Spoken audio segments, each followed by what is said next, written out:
facility? Yeah. Oh, yeah. Yeah. Yeah. Hi, Jason. Jason. Hey guys, Hi. Oh, How are you? good. We're gonna wait just a minute and see if we can get more folks on, and then we'll Okay. get started. Hi, Brett. Hi, Brett. Hey guys, how are you doing today? Hi. Good. Good. You can hear me and see me. I'm at my mother's. We just ate lunch and getting ready to go work some more pears. So we're finally at go time. Yay. Jason, we'll go ahead and semi get started here right now. I know everybody's time limited, so hopefully some other people will join us, but I've got an associate vet here, Dr. Maddox. howdy. hi, Dr. Maddox. Hi, Dr. Maddox. Do you mind if he listens in? Yes, sir. We'd love to have him. Thank you very Okay. much. Great. Now we've got people from all over the country here today. We've got Angie's from Missouri. She's our communications director. And Bill Bullard is from Billings, Montana. He's the CEO of RCAF USA. I was going to forego these introductions, but I guess we've got plenty of time right now. And then we've got Brett Kinsey from on, and I'd like to welcome you, Dr. Richards, your colleague there. We appreciate you being with us because this is very important. Dr. Richards owns the East Texas Veterinary Clinic in Nacogdoches. And we want to thank you for your interest, Dr. Richards, and your friend there. It's very important that we get the message out on what's going on in the cattle industry and the crisis we're enduring. And RCAF USA, along with the tax group, is trying to return a competitive marketplace to our industry. And so we'll get started here. We don't need a tap session about, and I've dogged Dr. Richards about taps for about a year and a half now.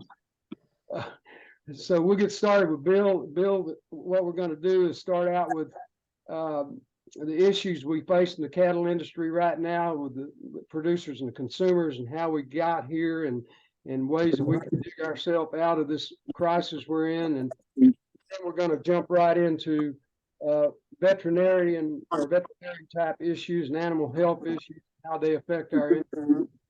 So Bill, if you'll get started, we're going to use some charts and graphs here to kind of explain what's going on. Bill? Yes, thank you. And welcome. What I'd like to do is just kind of give an overview of the state of the U.S. cattle industry right now. And from your perspective as large animal vets, you'll see how your business and future business may be impacted by what's going on. And we'll start with how our industry functions. And of course, we operate in a free market system. And in a free market, you've got the supply chains that are producing a product, and you have consumers purchasing that product. And ultimately, it's the consumer dollar that must be shared all the way along the supply chain in order for an industry to be successful. So we go back just over a generation. We go back to 1980, about 40 years ago. And we see that when the consumer went to the grocery store to buy beef, that over 60 cents of that dollar spent by the consumer flows back to the live cattle supply chain. It was shared by the cow-calf producer, the backgrounder, and the feeder. And less than 40 cents of that consumer dollar flowed to the processing part of the multi-segmented beef supply chain that went to the beef packers and the retailers. So that was a share when we had competitive forces that were allocating to each segment of the supply chain their respective competitive share of the dollar that the consumer spent on beef. Now we jump forward to just last year. We jump forward 40 years, just over a generation, and suddenly that allocation of the consumer beef dollar has been flipped on its head.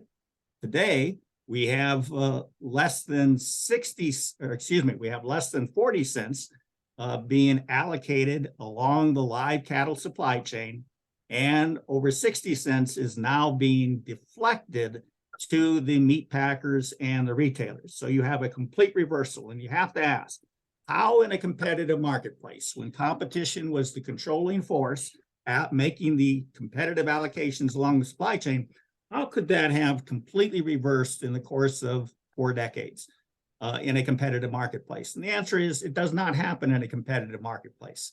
Something other than competition has interfered with the dynamics of the market, and this is the outcome. And so we look at what does that mean and what is happening with the beef industry. And what I'm showing you now is a chart of over 20 years of data, going back to 2010. And this chart shows the blue graph, which is the price that consumers pay for retail beef in the grocery store on a monthly basis. The red line represents the value of a fed steer over this entire period. And what we see is that from 2010 through 2014, we see this close harmonious relationship of consumers being willing to pay more for beef. And at the same time, live cattle prices are following suit and increasing. So you have a synchronous relationship between the price that consumers are paying for beef and the value of live cattle. Of course, that makes sense in an industry where the only ingredient in beef is cattle, and you would expect to see this close knit relationship between the two price points. But at the end of 2014, something happened. And it happened after we went through a drought that lasted from 2011 through 2013. And all of the industry analysts said that because of the long biological cycle of cattle, it's going to take 3 years to begin rebuilding the herd and to reach that balance between supply and demand. And so the industry was informed by government and private analysts alike that they should expect another 3 years of strong cattle prices from 2015 through 2018. But instead, cattle prices inexplicably collapsed beginning in 2015. They fell further and faster than at any time in history. And the retail beef prices on a monthly basis continue to increase and then cattle prices tried to rally, and beef prices indeed rallied beginning in 2017, and they've reached all-time superinflated high prices at the grocery store. And yet they were increasing, retail beef prices were increasing, while live cattle prices were stair-stepping downward. And we've never seen the spread between live cattle prices and retail beef prices that has occurred since 2015. Now, of course, we hit another drought, 2021, and now we have scarcity in supplies. And we see that cattle prices have increased again. And we see that the retail beef prices remain at these super high levels. But the important point is there's been a complete disconnect now between the value of beef and the value of cattle. And even while cattle prices are responding to the scarce supply situation driven by drought, we still see this unprecedented spread between what consumers are paying at the grocery store versus what cattle prices are receiving. So this is the effect that we have of this interference in the marketplace that has disrupted the normal allocation of competitive market share to each segment of the supply chain. And if we look at the competitive infrastructure of our industry, in order for our industry to be sustainable, we need producers, we need cattle, and we need marketing outlets, and that's for the live cattle segment. Industry over the course of the last 4 decades, and we see we wiped out over 500,000 independent cattle producers, most of them cow-calf producers from our industry. We had 1.3 million back in 1980. We're down to 729,000 today, and we don't have recent data because this is based on the latest census. And we believe that we've seen cattle producers dropping like flies for the past 8 years that are not reflected on this chart because we do not have the data available. But you can see that there is a downward trending trajectory in the number of participants in our industry. We then go to the next segment, and that is the size of the beef cow herd. It reached historical highs in the late 70s, and it has been declining ever since, meaning this is not a function of drought or any isolated incidents. This is a long-term downward trajectory for the number of cattle. We have 7 million cattle fewer, or 7 million mother cows fewer today than we were in 1980.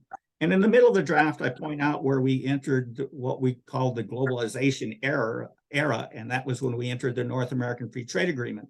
So when the decline in the number of participants was occurring, we went to Congress and asked for some remedial actions, some reforms to the industry. And the only reform they would offer was to increase export access for U.S. beef, with the theory that that would increase beef demand and that would bring prosperity to U.S. cattle producers.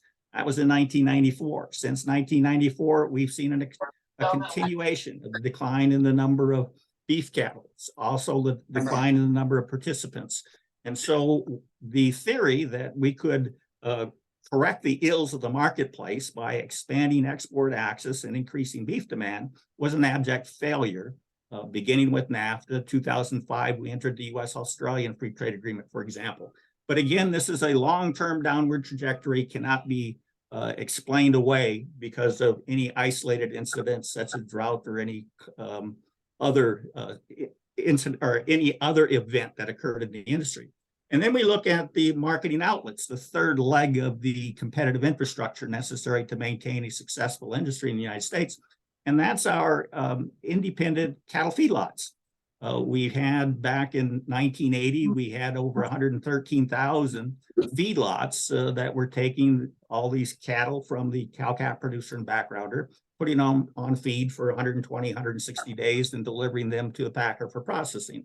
Well, since the last 25 years, we've seen a significant decline in the number of cattle feedlots. And the ones we're losing, the red on the top of the chart represents the feedlots with capacities of over 1,000 head. The blue chart represents the capacities of under 1,000 head, meaning these were the family-sized cattle feeding operations. They've dropped like flies. We've lost 75% of them. About 84,000 of them have exited the industry over this period. So we've shrunk the competitive infrastructure. We've dismantled or are fast dismantling the competitive infrastructure in our industry. And so now let's look at the profitability of the industry, the economic returns to cattle producers, and how that fits into the ongoing dismantling of our competitive infrastructure. We see this chart going back over 25 years, and this is USDA data that tracks the production costs for cow-calf producers. So they base that on a per bred cow basis. And this chart shows total costs that includes such things as interest and insurance and overhead or farm overhead.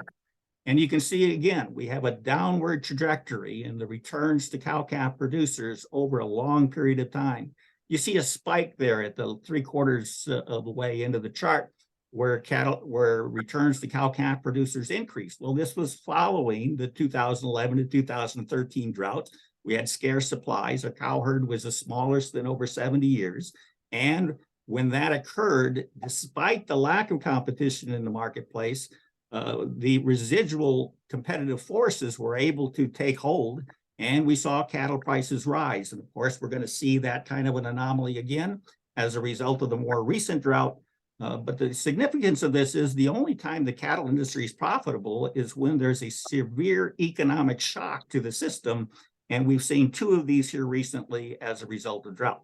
But the chart clearly shows there's a downward trajectory, meaning if no significant reforms are imputed into the cattle industry, we should expect to see a continued decline in the returns to cow-calf producers in the United States. And then we look at the returns to cattle feeding for over 22 years. And this is monthly data maintained by the U.S. Department of Agriculture and based on cash-fed cattle prices.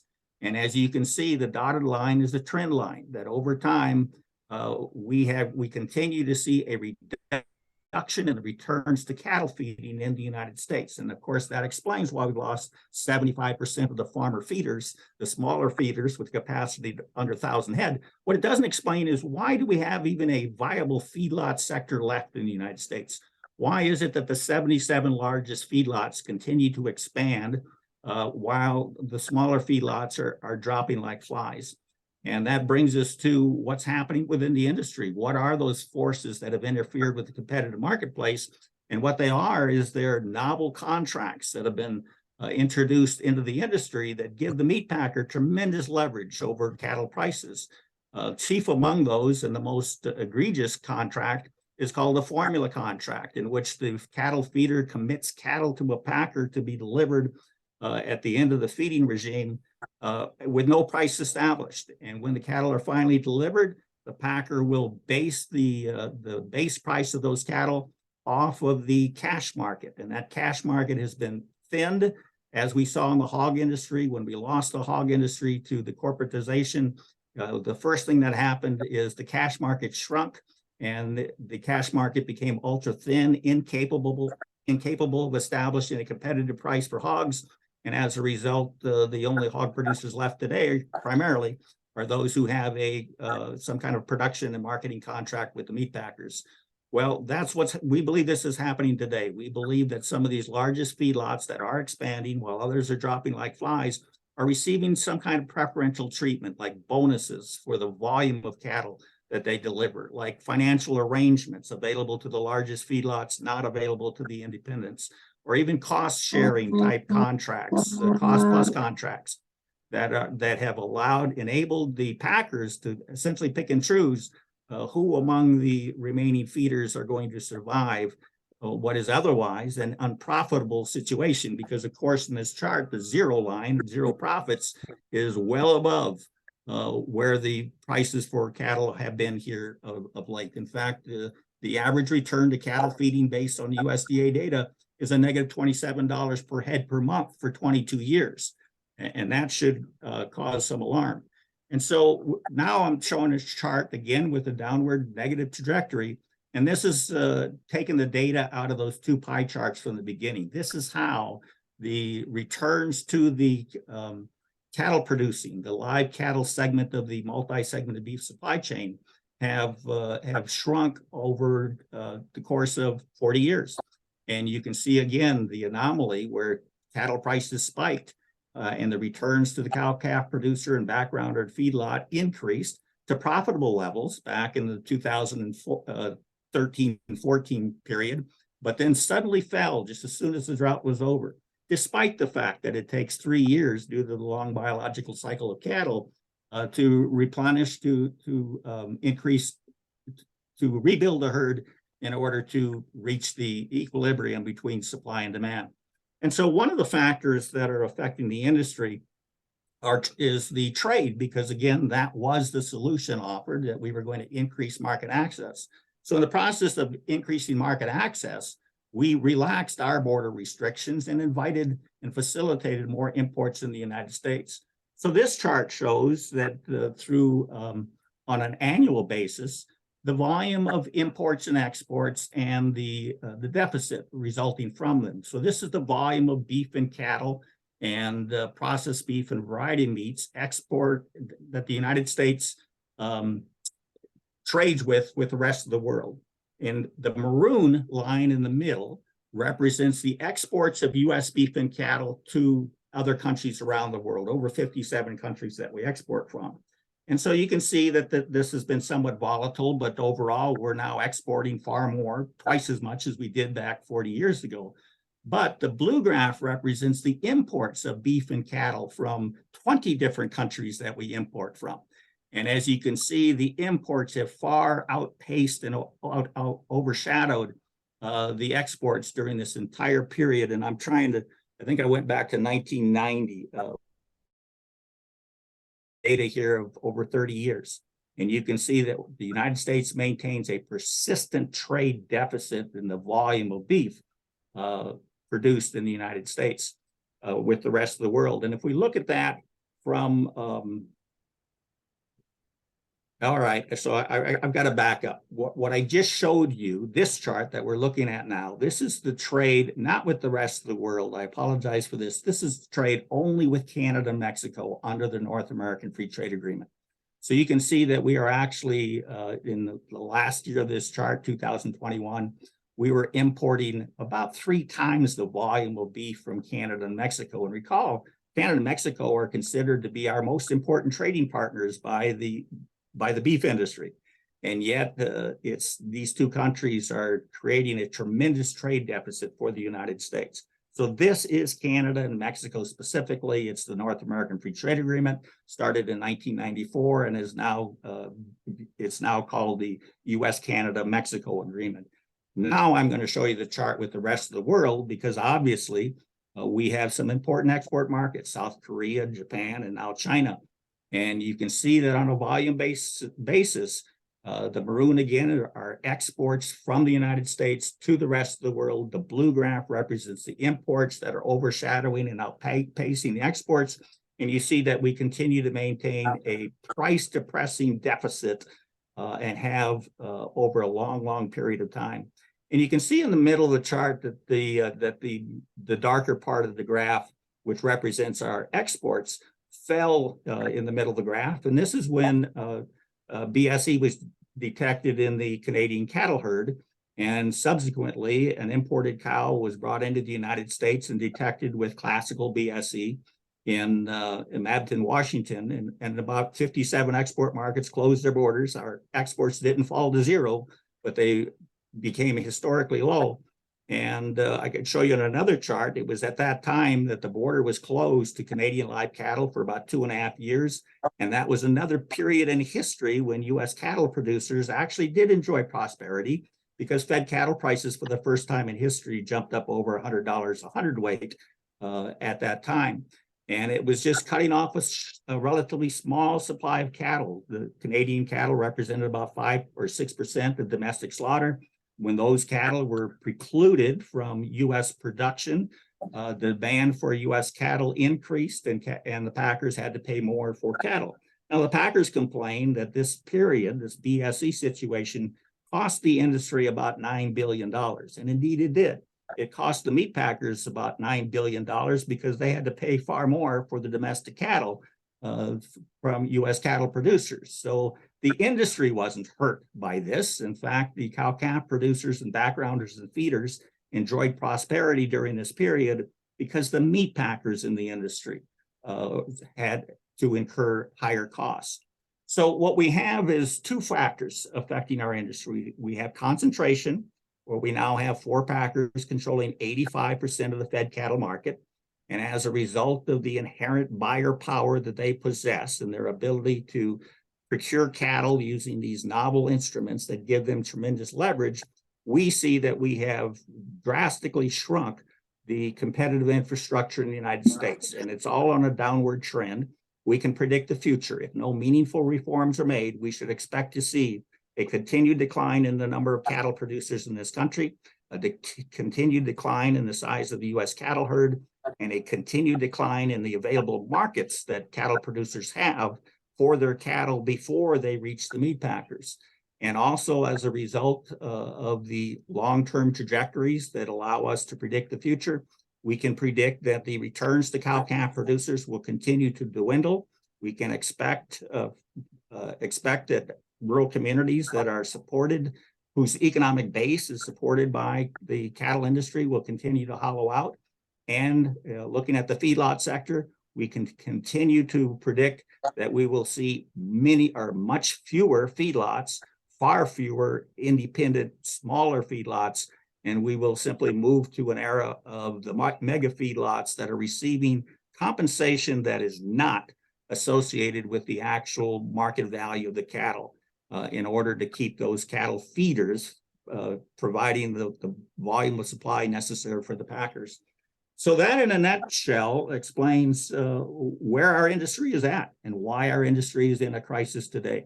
We will soon lose the critical mass necessary to maintain a viable U.S. cattle industry that is disaggregated across the United States, along with the feedlots and the packing plants. Instead, we have a highly concentrated industry centralized in the beef belt in the United States, and you're in that area. We're going to continue to see this skeletonized distribution system that failed the American consumer back in 2020, when for the first time in history, they went to the grocery store and could not buy the protein they needed for the family. And interestingly, that occurred at the same time that U.S. cattle producers could not access the marketplace. Some had to wait 7 weeks with slaughter-ready cattle, unable to market their cattle. At the same time, the meat packers continued to import fed cattle from Canada.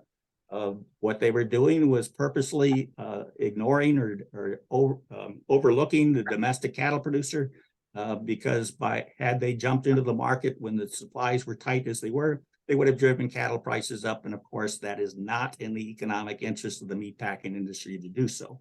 So we have two segments in our industry. We have a live cattle segment, we have a beef segment. Unfortunately, for the past 40 years, the entire industry, both the live cattle segment and the beef supply segment, have been represented by a single entity called the National Cattlemen's Beef Association, which has large meat packers seated on its governing board. That organization has been at the wheel for the past 40 years and has driven our industry to where it is today. Significant changes need to be made. That's where the TAPS group comes in with an overall comprehensive package to address every facet of what has occurred in the industry to purge competition from the U.S. cattle industry for the benefit of the multinational meat packers, but to the detriment of independent producers and their communities. So I'll stop there, Chuck. And if there's any questions or just a discussion, be happy to engage. Thank you, Bill. Yeah, I'll get back out of this. Anybody have any questions? Jason, Dr. Richards? Any questions? I mean, all of that information isn't surprising. It's kind of what we've talked about before, Chuck, with, I see smaller groups of cattle, kids that aren't getting into the cattle business or taking up their parents' farm because it's a lot of work and there's no money in it. Most of the people that have cattle around here have chicken houses, and they like their cows, but they don't really expect to make money off of them, and they're more making money off of their chicken houses. And a lot of the new people that are getting into the cattle industry, if you can call it that, are hobby farmers. And, they're getting a lot of these miniature Herefords and all these different kind of, more or less pets that they bring in. And as far as, me going out and palpating a herd of 200 or 300 head is almost non-existent right now, where that used to be a pretty regular occurrence when I first got out to East Texas. That's exactly right. We've eliminated the opportunities for aspiring farmers and ranchers to get into the industry. And we're not alone in the pathway we're following. The poultry industry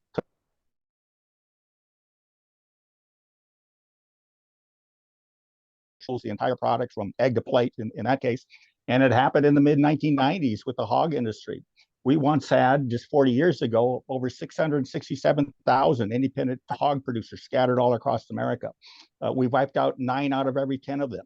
We now only have about 65,000 hog producers left that are producing the same volume of hogs. They're just doing it in a highly concentrated, vertically integrated industry. It's caused rural communities to dry up. You can't sell hogs in many of the auction yards around the country.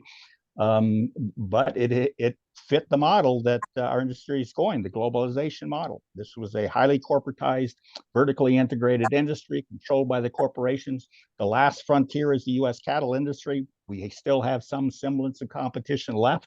It's proven to us every time a significant shock hits our system, our cattle prices increase and respond favorably to very favorable economic signals.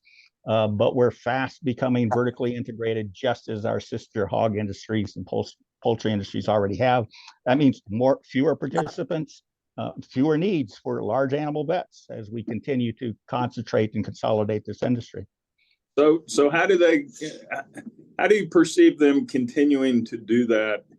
And my thought is more on, it takes more land, takes more, to do that with beef cattle than it does with chicken or hogs. So I guess their process is just more and more about importing. Well, it's importing, but also they have focused on our industry where the industry is conducive to high concentration, and that's the feedlot sector. So what we're seeing is the meat packers are pushing their buying power onto the feedlot sector of the industry. And as in the poultry industry, they don't want to own the land or the chicken houses. That burden falls upon the farmer, or in many cases, operating like a serf on their own land. What they want to do is control it. And you can control cow-calf producers by controlling their marketing outlets. So you continue to shrink the number of marketing outlets. You have fewer but larger feedlots that are in control of purchasing these cattle. And that's how we'll see it. We'll see a further concentration of the feedlot sector, and we'll have more and more control imposed upon the cattle producers. And it soon could be, you have to produce certain genetics. You have to produce the specific cattle that the meat packers want. And so you completely lose your integrated structure that's not trying to take over the land. They recognize the high capital costs of doing that. What they want is control. And we saw this in the meatpacking industry itself. We once had the largest packers that were also owning the largest feedlots. JBS owned Five Rivers Cattle Feeding, for example. Cargill had 3 or 4 large Cargill feeders. They figured out they didn't have to expend the capital investment necessary or the risk of feeding their own cattle. They could do it by contract. So they divested themselves of their feedlots, and now they're focusing on these contracts that give them the same level of control over the industry that they had with the far greater capital investment that they were making. Yeah, makes sense. You have any thoughts or comments? No. Bill, it would be, I think it would be worthwhile to discuss inputs and how it's affecting our industry, as well as the inspections that occur at the point of export from foreign countries, because that is a critical issue right now. Yeah. So one of the big concerns that we have is that cattle take 15 to 24 months before they're ready for slaughter. That means that the production stages will determine the wholesomeness and quality of the beef. And the United States has some of the highest health and safety standards in the world that must be met by cattle producers as they raise those cattle.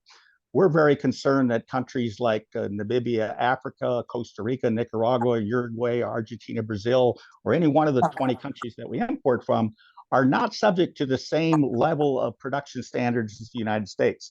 For example, we have studies that show that veterinary biologics are allowed to be used in some of these countries that have been banned in the United States. We know, for example, that the veterinary feed directive that U.S. cattle producers are subject to is not universally applied to foreign imported beef. We know that DDT and other banned chemicals from the United States are still in use in South America and other countries to control malaria. And so what we have is we have a distinct advantage granted to the importers because they are not required to meet the same standards as the United States, yet they're able to bring their product into the U.S. and pass it off as a U.S. product with actually a product of the USA label on it. And so one of our big issues is that we believe that we need country of origin labeling so consumers can begin to distinguish the higher quality U.S. product from the lesser quality foreign product, and lesser quality because it was produced under substandard standards when compared to the United States.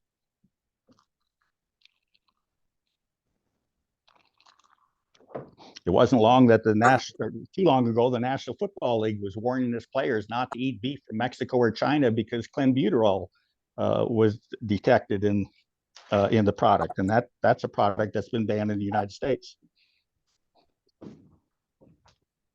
And Dr. Richards, you had a discussion with me briefly about your concerns about mRNA. Yeah, and I never did find that web link or whatever, but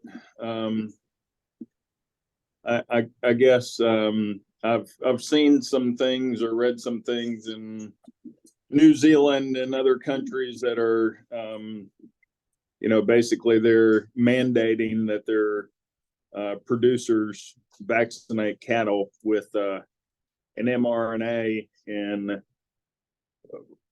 why it doesn't make any sense to me, because coronavirus isn't a typically a big deal with cattle, even with calves. Most of the time it's pretty transient, and so why they're doing it. But one article I read showed a significant death rate in those cattle that were vaccinated with that. Do you know anything about that, Mr. Bullard, as far as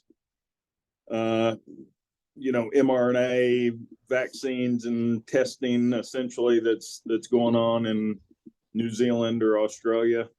Right, and it's being tested here in the United States. It is not yet approved by the U.S. government for the use in livestock. It only has emergency approval right now for the coronavirus. And our expert, Dr. Robert Thornsberry from Missouri, who has researched this, says this is not a vaccine. You're not imparting a weakened or attenuated virus into the cells. Instead, what you're doing is you're imparting a synthetically produced genetic code that tells the cell what to do, and the immune system then produces some level of immunity towards whatever was encoded into that genetic material, synthetic material that was introduced. So we're very concerned about this because we don't know, as you indicated, death rates on some of the cattle that have been immunized with this. But in addition, we don't know if the mRNA can actually be transferred to the meat of an animal. There simply isn't enough research that has been done on this, particularly the long-term effects, to have this approved for livestock that is ultimately going to be consumed by consumers. So we're very concerned about it. We have far more questions than we have answers, but we do know that this is a technology that is not a vaccine and acts differently, and how it affects the body, we're not certain about yet. But there's conflicting scientific studies on it, and it's enough to cause us great concern. So what's your opinion on why we're even doing this in the United States right now? Because it's cheaper and can be produced at a higher volume. It takes far less and it's ideal for the pharmaceutical companies. Yeah, they certainly got a bunch of it made real fast to stick in people. Yes. If I could jump in, I'm Brett Kinsey, president of RCAF. We've been the only group that I'm aware of that's jumped into the controversy and asked questions. I mean, we've made perfectly zero salacious complaints, but we've asked questions and we've been attacked for it because just like you're asking questions, you want to know, you want to get to the bottom of it. But the industry, I call it GAC, Global Ag Corporations, GAC. You'll remember that. They don't want to fool around with testing anymore and go through the processes and safety protocols that we've dealt with. So I guess if I can, the numbers that Bill gave you, that's one thing that RCAF is kind of, the vice president and I have talked about it. That's one thing that people just take for granted is the amount of time that Bill has put into, the USDA generates data daily and it all comes out in a great big haystack, and it takes time to go through it and put it together into a digestible manner. And that's what Bill has devoted a pretty good chunk of his life to. And I've had people say on Twitter, challenge Bill's drafts, his charts, his analysis. But when you ask them for a specific or even a general idea of what they're challenging, they just go away. I mean, the numbers are there. The trends are clear.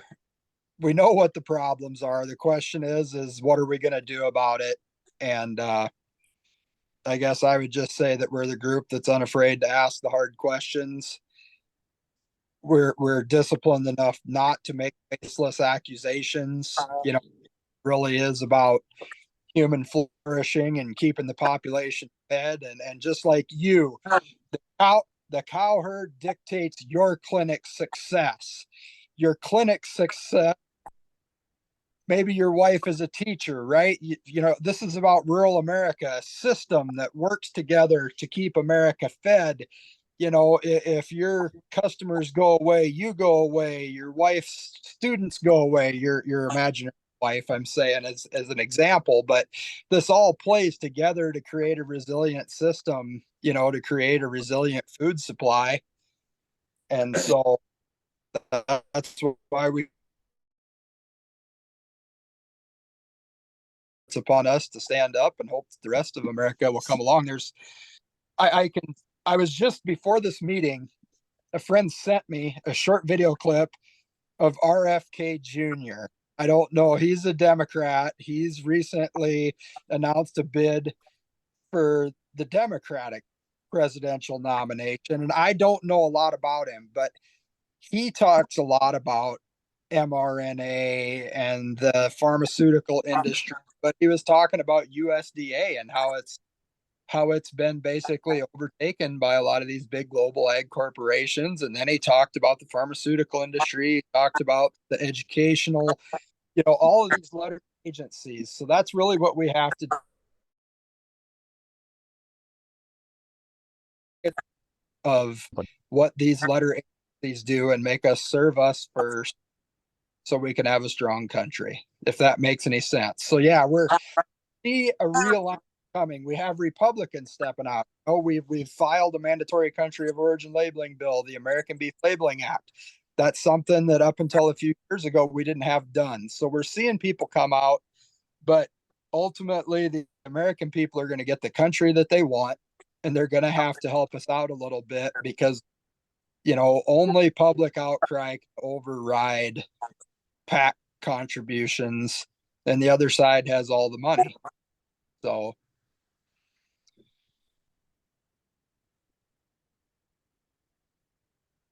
I completely agree with that, Brett. Thank you.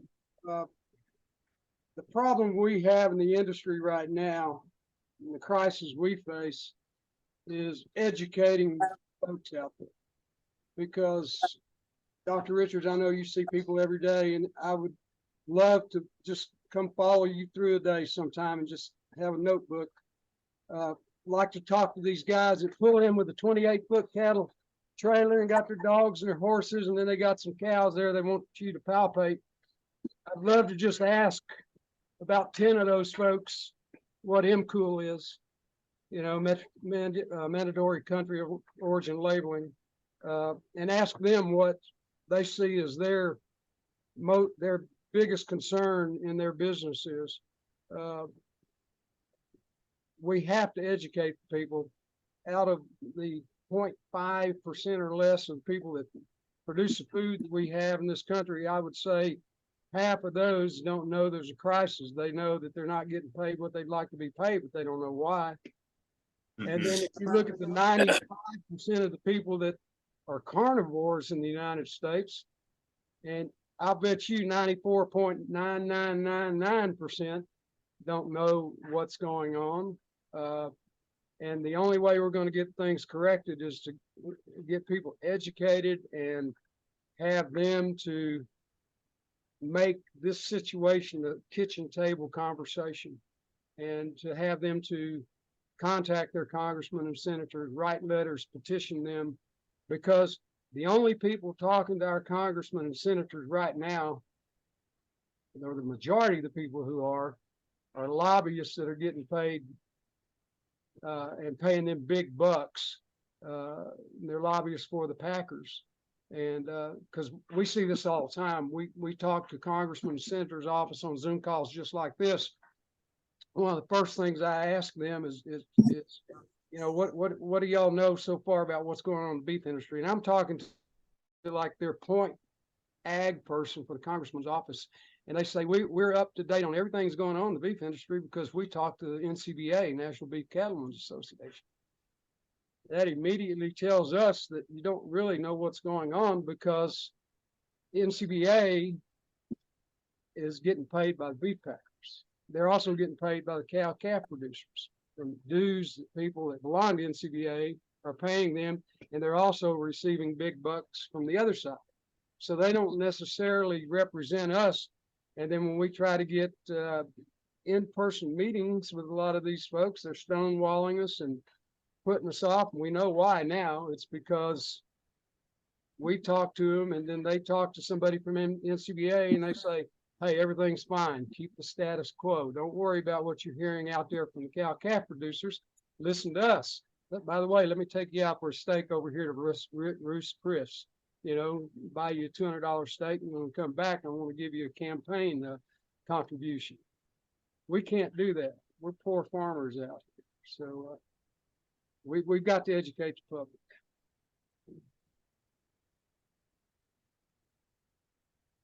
You know, I would add too, it's easy to make NCBA the villain in all this, but really it's just an important perspective to have that they are a beef industry organization, and the beef industry doing great. We are a cattle organization, and yeah, we're seeing good price now, but I call it a rally of attrition. You know, the only reason that we're at a rally in the cattle market right now is because we have the smallest cow herd since 1961. So really all we've ever asked for as a cattle organization is to have that seat at the table. You know, don't say hear only us, but you have to hear us, because, you know,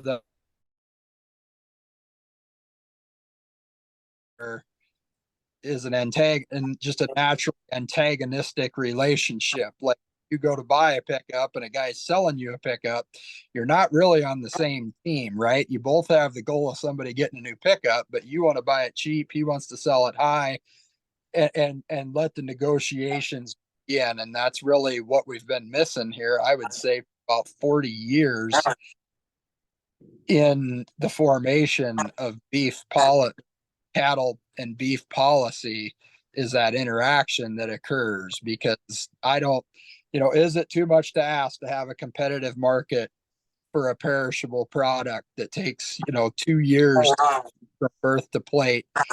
Too much to ask to have accurate labels. It's too much to ask to require the same standards of people we import beef from that we put up on ourselves. I don't think any of those are too much to ask.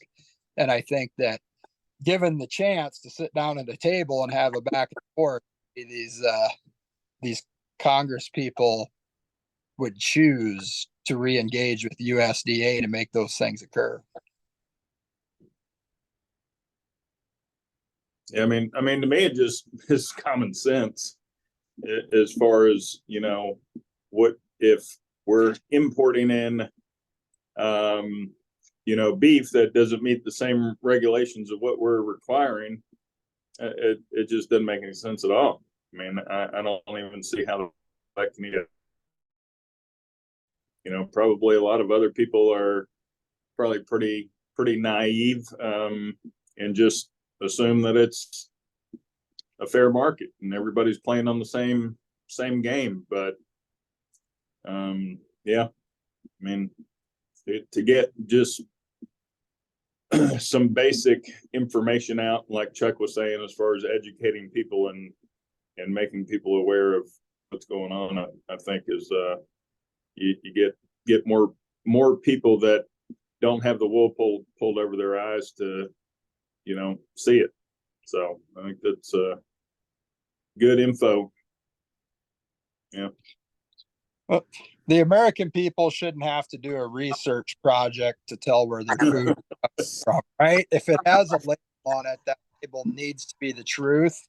And, you know, Chuck and I have talked, and Bill, all of us have talked a lot about the need to reach consumers, but the best person to carry that message to consumers are cattlemen. So we have to work with both. We have to get the knowledge to cattlemen simultaneously, have consumers, because you know, that's really the only way this can go forward.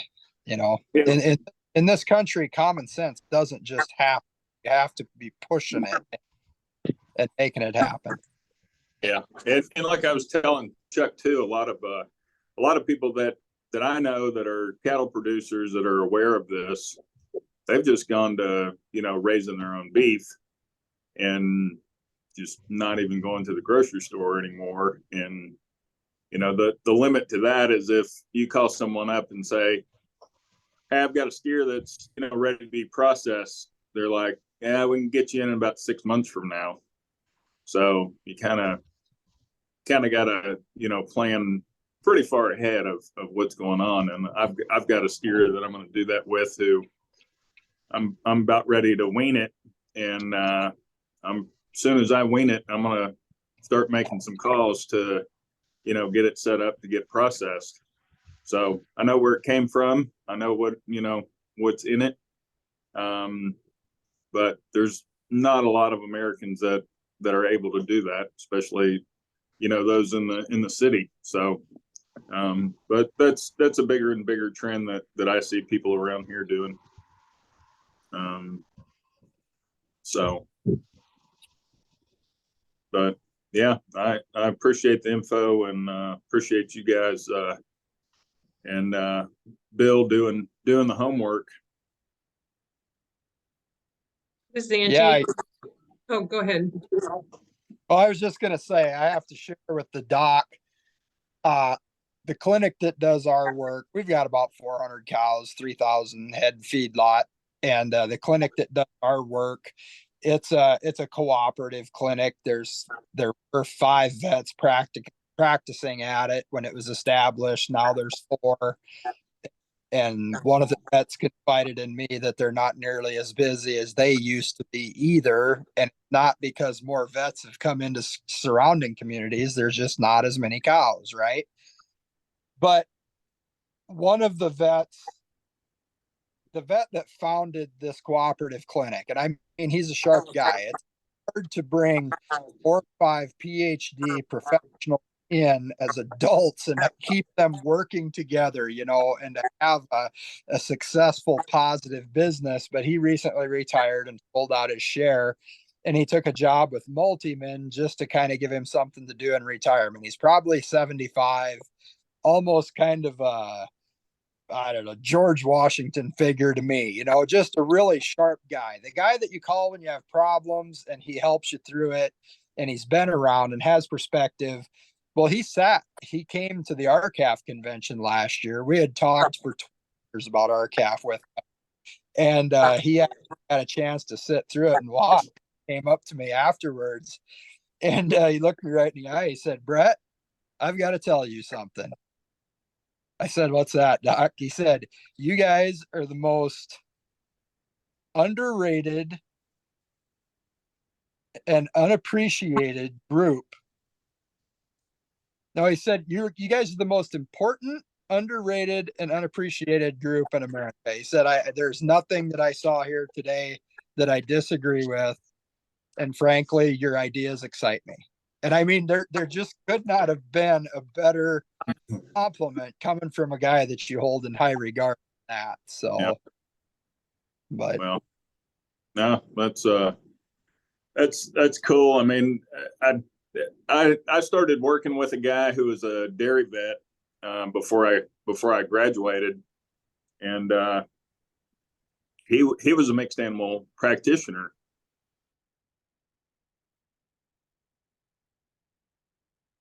He knew a couple guys that were doing large animal only, and was kind of talking with me as far as doing small animal stuff. And he says, I do the large animal work because it's fun and what I like to do. I do the small animal work to, put food on the table for my kids.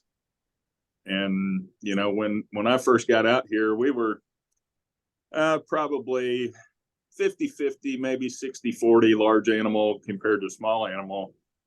And now I'd say we're probably 90% small animal. We've got, and the new vets that come to us, they want to be, mixed animal veterinarians. And most of them, after about 2 or 3 years, they go, that large animal work's just beats you up and too hard to do. And the mixed animal kind of James Harriet dream is shortly lived for most vets that get out. But anyways, the guy I first started working with out here, Dr. Weatherly, kind of reminds me of the guy that you were talking about. He can get in on something and know just so much about it, and just my memory is so short as far as with information. It's like one ear and out the other unless I write it down and study it. And Dr. Weatherly could just pick up on things and talk it, and I'm like, how do you remember all that stuff? But he finally retired, and kind of like to get. I've texted him some stuff about taps and MCool, and just trying to get him get his brain going on it. So Chuck's helped me try and think about this stuff and get the word out. Sure. So Victor, the word has to get out, and we've got to depend on people like you that people respect and listen to. There's so many people that you talk to, even small animal folks, that you just ever get a chance to bring up, like, hey, do you know what's going on in the beef industry and what's happening to your beef? Because we've got to get the word out there, and we've got to get people really writing letters to our elected officials. We've got to get legislation passed that's going to save our industry and protect the consumer. Very important. yeah. Is it Angie? Were you going to say something? Hi, Dr. Richards. I don't know if Dr. Maddox is still with you, but we do appreciate you getting on, and we would, I don't know, plead with you to jump on board with this. We need a variety of people, and people listen to people with letters behind their names. So we do appreciate you being on, and sorry your business is, the cattle business is going away for you. I love our vet, and we have a good relationship with her. And I don't think people see that it affects so many people, like so many businesses, until that you start going away, and then then it'll be too late. So I just want to say I appreciate you getting on and getting a different perspective. Yeah. Well, thanks for having me. Now, hey, I'm just going to throw this at you. We're setting up a media day, and we intentionally did it on Thursday, June 1st. And if you can make that, put that on your calendar possibly, because we'd like to have you to discuss some of the problems we have in the industry with imports and diseases and how it affects everybody and that sort of thing. And hopefully we'll have some journalists there asking questions and writing stories. So what time? 1 o'clock, and then the next one's we're going to have two that day, 1 and at 7, just to make sure that we can accommodate everybody. 1 p.m. and 6 p.m. Chuck, if you could pass on to the doctor our press release about the comment period to allow fresh beef from Paraguay in, that might be something that he could look at, just to see what we do, things we try to stay abreast of. It's up on Facebook or our website, rcafus.com. Okay. That ends tomorrow. So we live in a target rich environment. We will never run out of things to do, to chase. So you're saying what ends tomorrow? The importing fresh meat from Paraguay? USDA has to conduct a comment period before they can issue new rules. And they want to, I don't know if it's resume or begin. I don't know if we've ever imported fresh beef from Paraguay. Perhaps Bill knows. But Paraguay about 10 years ago had an FMD problem. And now USDA will resume fresh beef imports from them, which if you've read, it's right on USDA's FMD fact sheet that FMD can travel commonly 12 miles in the wind. It's preserved perfect in fresh and frozen meat. So the list just goes on and on. I mean, it's they're trying to push mandatory ID down our throat to control these pernicious diseases that we're going to import sooner or later, but they refuse to put up a strong defense against these diseases. It is what it feels like from my perspective as a cattleman. There's a lot more money selling the cure than there is in preventing a disease, but I don't have to tell you how catastrophic FMD would be if it were to get on our continent. Yeah, they had an outbreak of that when I would say early 2000s in Europe. Is that right? I remember. So Dr. Weatherly went out to Scotland, and he had to stay out there for a much longer time period. I'll have to see, but I'm pretty sure it was foot and mouth disease that they had an outbreak of somewhere in Europe. But yeah, super terrible stuff. The other thing is, I think a lot of these diseases don't make sense to people until they see the images, until they see what it does. And if you've ever seen cattle with that stuff, it's brutal. I mean, the lesions that it causes. Over 3 billion pounds. I'm sorry. I think Bill was going to say something, but must have gone out of service. It looks like we dropped him. Yeah, but Got back. People start seeing pictures and videos of cattle trying to move with that stuff, eat with that stuff. That kind of, I think, starts hitting home to what some of these things actually do. For the most part, these different diseases kind of are like an alien. Most people don't even really know what it looks like or what we're even subjecting ourselves to. So. Yep. It's about more than money. That's what we all worry about. But I'll forward it to Chuck. We had a vet from Colorado speak to us last year at our convention, and she gave what I view as a terrific speech on FMD. And I would love to have you listen to it and see if you agree or disagree. Not all vets believe everything exactly the same, but I would just be curious to hear your perspective on that. So I'll send it to Chuck or Angie, and they can send it on. All of our convention speakers are online on YouTube, on the internet. If you go to USA's YouTube page, we spend pretty good money to do a nice job saving those for people to view during the rest of the year. Cool. So okay. I went ahead and sent the link already to Jason about the Paraguay. Okay, thank you. I saw it pop up on my phone. Yeah. Yeah. You won't find anybody more animated or efficient at beating the bushes than Chuck and Angie. They're doing a great job. Great job. Yeah. And Bill too, but we at RCAF appreciate what TAPS has done, especially in Texas, such an important state that's kind of been off the radar. Yeah.